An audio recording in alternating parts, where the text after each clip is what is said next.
Iran का तहलका, operation Irwin.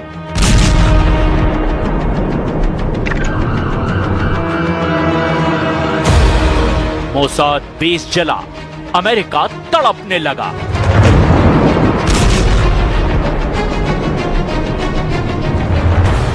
Trump के पार्टनर को फोड़ने लगे जनरल शेखरजी।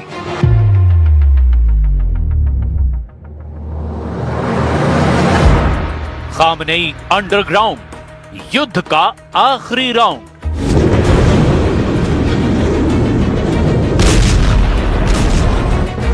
ताबड़तोड़ बम धमाका, आसमान तक आग, काला खौफनाक धुआं।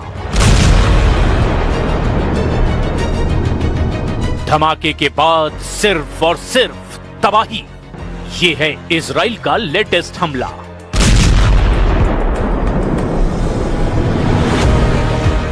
ईरान इसी तरह दहलने वाला है जैसे लेबनान में इजराइल हिजबुल्लाह को बेमौत मार रहा है। इजराइल उससे भयानक मौत ईरान के जनरलों को देने जा रहा है। इजराइल डिफेंस फोर्स ने ऐलान किया है कि अमेरिका हमले में देरी करता है तो फिर ईरान पर नेतन्याहू के जंगी जेटों से बमबारी शुरू होगी।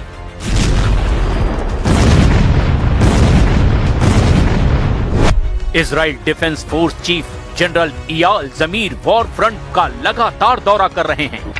दक्षिणी इजराइल में नेवातीम एयरबेस से उन्होंने खामनेई को ललकारा है। इजराइल के फाइटर पायलट से जनरल जमीर ने 12 दिन के युद्ध के अनुभव जाने हैं। जनरल जमीर ने जिस बेस का दौरा किया वो जिन जंगी लड़ाकों के लिए कुख्यात है, उन्हें भी जरा जान लीजिए। इजराइल का Nevatim airbase F-35 stealth fighter jet का सेल्फ हाउस कहा जाता है। इजराइल ने इस बेस पर कुल 48 जंगी जेट तैनात कर रखे हैं, जिनमें 3 सबसे नए लड़ाकू जेट हैं। इजराइल वॉर मोड में हमेशा रहता है, इसीलिए नेतन्याहू का पूरा फोकस ईरान पर शिफ्ट हो चुका है, क्योंकि इजराइल को डर है कि ईरान बहुत भयानक युद्ध का प्लॉट बना चुका है। ईरान का सुपर सीक्रेट ऑपरेशन ऐसा है जिससे इजराइल के मोसाद एजेंट का टोटल सफाया हो सकता है। खामनेई के खूंखार रिवॉल्यूशनरी गार्ड उन एजेंट को टारगेट पर ले चुके हैं जिन्होंने ईरान में विद्रोह करवाया है। ईरान ने खाड़ी देशों में मोसाद और CIA एजेंट के सफाए का मिशन ऑन कर दिया है। ईरान अपने दुश्मनों को हर दिन नई टेंशन दे रहा है और ये वीडियो रिलीज करके अब खामनेई के जनरलों ने ट्रंप का माथा खराब कर दिया है। ट्रंप वीडियो में दिख रही लाशें गिन रहे हैं। ट्रंप मौत का हिसाब लगा रहे हैं। इस वीडियो ने नेतन्याहू का भी कलेजा कंपा दिया है, क्योंकि ये लाशें ईरान में हुए हिंसक प्रदर्शन में मारे गए लोगों की है। ईरान की सरकारी चैनल ने बताया कि 28 दिसंबर को भड़के देशव्यापी प्रदर्शन में मौत का आंकड़ा 3000 के करीब पहुंच गया है। काले कफन में लिपटे शवों का ढेर खौफनाक युद्ध भड़काने के लिए काफी माना जा रहा है, क्योंकि ईरान में खामनेई की खिलाफत करने वालों की लाशें मिलनी जारी है। वहीं ट्रंप अब भी दावा ठोक रहे हैं कि उन्होंने सैकड़ों प्रदर्शनकारियों को फांसी पर टांगने से बचा दिया।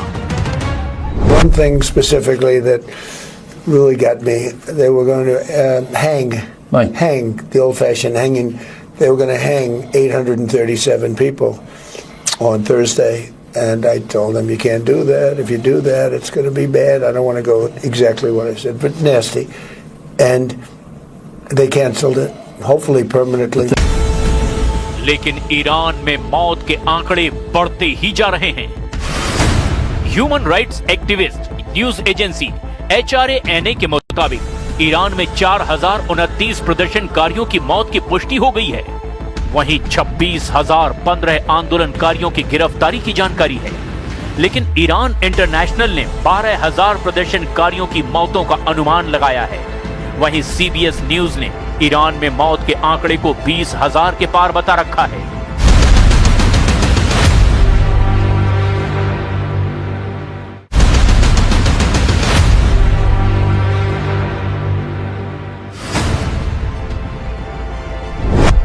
अमेरिका ने ईरान के करीब सबसे घातक हथियारों का जमावड़ा लगा दिया है।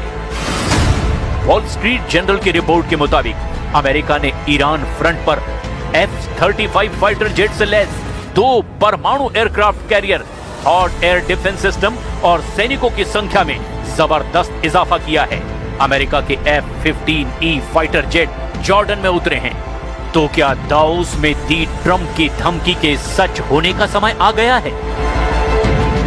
Well, they shouldn't be doing it, but I've left notification. Anything ever happens, we're going to blow the whole country is going to get blown up.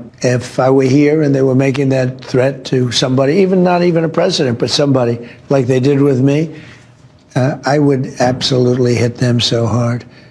But I have very firm instructions. Anything happens, they're going to wipe them off the face of this earth. हालांकि Trump की किसी भी धमकी का असर Iran पर नहीं हो रहा। ट्रंप के जंगी बेड़ों की धौंस भी अब ईरान ने धुआं कर दी है। ट्रंप के गुस्से का लेवल जितना हाई हो रहा है, ईरान उन्हें उतना ही चिढ़ा रहा है। आखिर किस दम पर ईरान सुपर पावर से युद्ध के लिए तैयार है? क्यों सुप्रीम लीडर फिर से अंडरग्राउंड हो गए हैं? ईरान के सर्वोच्च नेता अयतुल्लाह अली खामनेई पिछले 7 महीनों में दूसरी बार अंडरग्राउंड हो गए हैं। खामनेई के अंडरग्राउंड होने के पीछे 2 बड़ी वजह बताई जा रही है। पहली, उनके ऊपर ट्रंप के हमले का खतरा। दूसरा, ईरान के रिवोल्यूशनरी गार्ड कॉर्प्स के सैन्य अड्डों पर अमेरिका के मिसाइल अटैक का डर। हालांकि इससे अलग थ्योरी ये दी जा रही है कि सुप्रीम लीडर एहतियातन अंडरग्राउंड हुए हैं क्योंकि ईरान कुछ बड़े ऑपरेशन शुरू कर चुका है। ईरान ने 16 जनवरी से ऑपरेशन बदला शुरू कर रखा है। ईरान का पहला हमला इराक के इरबिन में हुआ था। ईरान ने इराक के इरबिन में अंधाधुंध मिसाइलों की बौछार करके कोहराम मचाया। ईरान के फाइटर ड्रोन के धमाके भी इरबिन में हुए थे। हैरानी की बात यह थी कि ईरान का हमला जिस इलाके में हुआ वहां अमेरिका और इजराइल दोनों की मौजूदगी है, लेकिन ईरान ने दावा किया कि उसके हमले के निशाने पर ISIS के सैन्य अड्डे थे।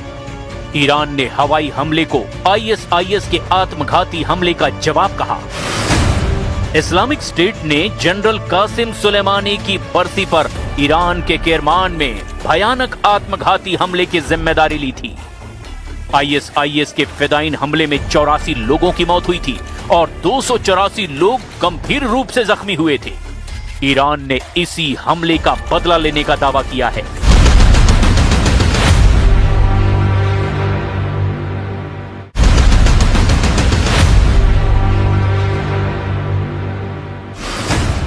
इराक के इरबिल में अमेरिका का वाणिज्य दूतावास और उसके करीब इजराइल के खुफिया एजेंसी मोसाद का मुख्यालय है। ईरान के हवाई हमले की जानकारी मिलने के बाद अमेरिका भड़क गया है। अमेरिका के विदेश विभाग के प्रवक्ता मैथ्यू मिलर ने धमकी दी कि खामनेई को जल्द करारा जवाब दिया जाएगा, मगर अब ईरान ने आर पार का मूड बना लिया है क्योंकि युद्ध ईरान की मजबूरी बन चुका है। सुपर पावर अमेरिका जिस तरह ईरान की घेराबंदी कर रहा है, इजराइल जिस तरह अपने जंगी लड़ाकों को वॉर जोन में भेजने लगा है, उससे ये सिग्नल मिल रहा है कि खाड़ी में बारूदी टकराव हर बार से ज्यादा विस्फोटक और विनाशकारी होने वाला है। क्योंकि ईरान इस बार अकेला नहीं, ईरान के साथ पुतिन की पावर है। प्रेसिडेंट पुतिन ने ट्रंप के बार बार रोकने के बाद भी ईरान से कारोबार जारी रखने का ऐलान किया है। रूस के विदेश मंत्री सर्गेई लावरोव ने साफ कहा कि ईरान और रूस का दोस्ताना चट्टान जैसा मजबूत है। Ну, мы же торгуем-то с вами, вы и мы. Как мы решим, так и будет торговля развиваться. У нас есть хорошие планы с Исламской Республикой Иран. Не только в торговле, но и в инвестиционной сфере. Атомная станция Бушер активно расширяется. Идет проработка важнейшего отрезка международного транспортного коридора Север-Юг между Россией, Азербайджаном и Ираном. पुतिन के पास ईरान को बैकअप देने के कई बहाने हैं, जिसमें सबसे बड़ी वजह यूक्रेन युद्ध में ईरान का साथ देना है। ईरान के साथ पुतिन ने सैन्य समझौता कर रखा है। जिसमें यह शर्त भी शामिल है कि एक देश पर हमला दोनों देश पर हमला माना जाएगा।